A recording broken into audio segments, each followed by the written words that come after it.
The first thing that came into our mind when we saw the back touch, we had the early prototype, is I want to see my finger into the game.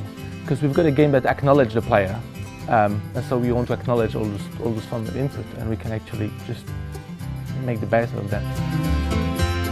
So the game used the back touch to stick your finger, you use the front touch, you use the microphone, you use the gyro, and they're always used in a way that makes sense around with the story, because the game acknowledges the player, and that's a very important thing. Well, I guess the whole concept of Tearaway was built around the Vita, so what's really nice about it is it's got the kind of traditional gamey interactions, which are quite difficult on other portable devices because you don't have the sticks and you don't have the buttons there readily. You've only really got a touchscreen on most other portable devices. So we can still have the arcadey element, which is quite important in Tearaway as well.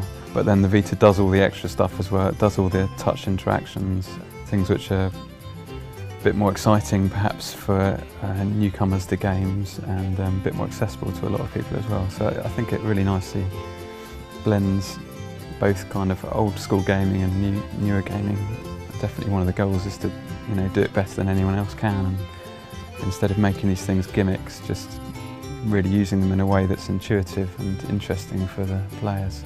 We've got the grand plan of wanting to make a game out of paper and have all of the Vita elements, and story meets physics meets gameplay meets all of the Vita features. They all kind of get bundled together in this crazy little paper world.